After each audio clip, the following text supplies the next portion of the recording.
अच्छा, सफलता का असली राज है क्या? इसका जवाब ना किसी एक स्किल में नहीं है, बल्कि खुद पर लगातार काम करने के उस नजरिए में छिपा है। तो चलिए आज उन 6 सिद्धांतों को समझते हैं जो किसी भी मुश्किल के बाद हमें और भी मजबूत बनाकर निकालते हैं। तो सोचा जाए कि सफलता के लिए सबसे ज्यादा जरूरी क्या हो सकता है। क्या वो कोई खास स्किल है, या फिर एकदम लेजर जैसा फोकस, या फिर कुछ और ही है? इस पर अलग अलग गुरुओं के अलग अलग जवाब हैं। जैसे रॉबर्ट ग्रीन के लिए स्किल ही सब कुछ है, तो टोनी रॉबिन्स फोकस पर जोर देते हैं। पर जिम रॉन कहते हैं कि सबसे जरूरी चीज है खुद पर काम करने का एटीट्यूड, मतलब अपने आखिरी दिन तक खुद को बेहतर बनाते रहना। यही वो नींव है जिसे कोई भी मुश्किल हिला नहीं सकती। आइए इसी सोच को जरा गहराई से समझते हैं। तो पहला सिद्धांत है अपने मन को काबू करना। हाँ, वही मन जो हर घटना को एक मतलब देता है, क्योंकि जो होता है ना वो उतना जरूरी नहीं जितना जरूरी ये है कि हम उसे क्या मतलब देते हैं। एपिक्टेटस की कहानी सुनिए। वो गुलामी में पैदा हुए थे और उनके मालिक ने गुस्से में उनका पैर तोड़ दिया, पर वो ना दुखी हुए ना लाचार। उन्होंने बस कहा, ये शरीर सिर्फ मिट्टी है। उनका वो टूटा हुआ पैर उन्हें हर कदम पर याद दिलाता कि शरीर भले ही टूट जाए, इच्छा शक्ति अटूट रहनी चाहिए।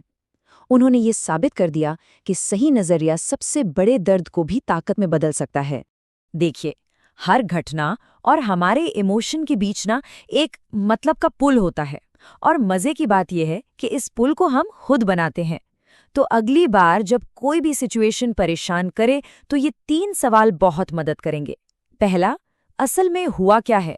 दूसरा, इसमें मेरा फायदा कैसे हो सकता है? और तीसरा, अब मेरा अगला कदम क्या होना चाहिए? यकीन मानिए, सिर्फ मतलब बदलने से ही स्ट्रेस का असर काफी हद तक कम हो जाता है। अच्छा, अब हमारा दूसरा सिद्धांत है दबाव में विकसित होना। ये बिल्कुल वैसा है जैसे वीणा के तारों को कसकर खींचा जाता है, तभी तो उनसे मधुर संगीत निकलता है ना? ठीक वैसे ही प्रेशर और यहाँ तक कि बोर्डम भी हमें बेहतर होने पर मजबूर कर देता है। विज्ञान में एक कमाल का शब्द है होर्मेसिस। इसका सीधा सा मतलब है कि वो चीज जो ज्यादा मात्रा में जहर है, वही अगर कम मात्रा में ली जाए तो वरदान बन जाती है। सही मात्रा में दबाव और बोर्डम हमें खुद को नए सिरे से बनाने और विकसित होने के लिए मजबूर करता है। एंथनी को देखिए, वो लेखक बनना चाहता था, पर दिन भर की थकान के बाद उससे लिखा नहीं जाता था। तो उसने एक उपाय निकाला, हर रात को 15-15 मिनट के 3 राइटिंग स्प्रिंट्स। इस छोटे से दबाव ने उसे थकान में भी फोकस करना सिखा दिया, और आप मानेंगे नहीं, इसी अनुशासन के दम पर उसने आगे चलकर 47 सफल किताबें लिखीं। तीसरा सिद्धांत है छोटी छोटी प्रतिबद्धताएं, या कहें माइक्रो कमिटमेंट सीखना। और ये बहुत जरूरी है, क्योंकि 99% कमिटमेंट और 100% कमिटमेंट में जमीन आसमान का फर्क होता है। यूरोप का एक मशहूर टाइट रोप वॉकर था जो अपने पूरे करियर में कभी नहीं गिरा।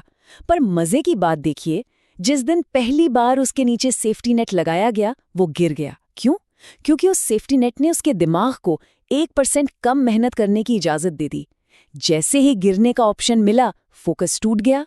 तो 100% फोकस और मेहनत के लिए हमें बार बार कमिट करना होगा। जब भी कोई काम शुरू करना हो तो ये 3 कमांड्स काफी मदद कर सकते हैं। पहला, नाउ, यही वो पल है, अभी शुरू करना है। दूसरा, हार्ड, अगले 30 मिनट अपनी सारी सीमाएं परखनी है। और तीसरा, डन, इसे खत्म करना ही एकमात्र विकल्प है। चौथा सिद्धांत है तेजी से सीखने के लिए जोखिम उठाना। देखिए, सफलता कोई इत्तेफाक नहीं है, बल्कि ये संभावनाओं का खेल है। जितनी बार कोशिश करेंगे, जीतने के चांस उतने ही बढ़ जाएंगे। असल में देखा जाए तो कोशिश ना करना ही सबसे बड़ा रिस्क है। सब माइकल जॉर्डन को उनकी जीतों के लिए जानते हैं, है ना? पर सच ये है कि उन्होंने अपने करियर में 9000 से ज्यादा शॉट्स मिस किए और 300 से ज्यादा गेम हारे। कई बार तो टीम की जीत उन्हीं पर टिकी थी और वो चूक गए। लेकिन हर हार ने उन्हें तोड़ा नहीं, बल्कि और तराशा। हर फेलियर एक लर्निंग अलार्म की तरह काम करता है, जो दिमाग को ज्यादा अलर्ट कर देता है। अगर इसे सही तरह से इस्तेमाल करें तो सीखने की रफ्तार 2 गुनी हो सकती है। हर ना आपको अगली हाँ के एक कदम और नजदीक ले जाती है। और अब 5वां सिद्धांत, कभी शिकायत नहीं, कभी सफाई नहीं। ये एक ऐसा सिद्धांत है जो दबाव में किसी भी इंसान के व्यक्तित्व को मजबूत और प्रभावशाली बना देता है। जरा सोचिए, अदालत में बहस चल रही है और सरदार पटेल को एक टेलीग्राम मिलता है।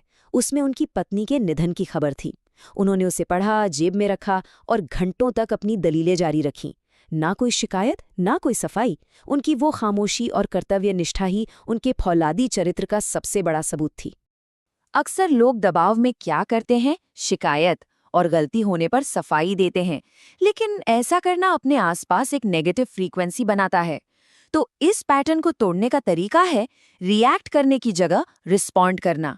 अगर कोई आलोचना करे तो शांत रहिए, एक गहरी सांस लीजिए और अपनी आवाज को स्थिर रखकर सिर्फ उस एक संतुलित एक्शन पर फोकस कीजिए जो उस पल लिया जा सकता है।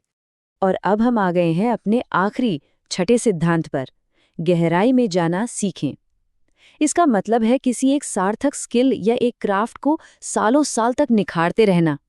महान सामुराई मियामोतो मुसाशी ने कहा था, 1000 दिन ट्रेनिंग के लिए और 10,000 दिन उसे निखारने के लिए। देखिए, सतही ज्ञान या सरफेस लर्निंग आपको सिर्फ व्यस्त रखती है, लेकिन गहराई में सीखना या डेप्थ लर्निंग आपको दुर्लभ और मूल्यवान बनाती है।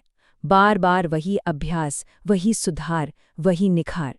जो दुनिया को बोरिंग लगता है ना, वही असली ताकत बनता है। इसे अमल में लाने का एक बहुत अच्छा तरीका है 30 दिन का चैलेंज। बस कोई एक स्किल चुनिए और उस पर डीप वर्क कीजिए। रोज थोड़ा सीखिए, थोड़ा सुधारिए और खुद से ये सवाल पूछते रहिए, इसे और बेहतर करने के लिए कौन सी नई टेक्निक इस्तेमाल हो सकती है। जो इंसान गहराई में उतरना सीख जाता है, वही असल में आखिरी दिन तक खुद को बनाता है। तो संक्षेप में कहें तो ये हैं वो 6 नियम जो एक अटूट व्यक्तित्व बनाते हैं। अपने मन को काबू करें, जो हर घटना को मतलब देता है। विकसित होने के लिए खुद दबाव बनाएं। छोटी छोटी 100% की प्रतिबद्धताएं सीखें। सीखने के लिए जोखिम लें। कभी शिकायत ना करें, कभी सफाई ना दें। और आखिर में किसी एक हुनर में गहराई तक जाना सीखें। दुनिया दोहराव को बोरिंग मानती है, पर असली सवाल तो ये है कि अपनी असली ताकत बनाने के लिए वो कौन सी चीज़ है जो दोहराने लायक है।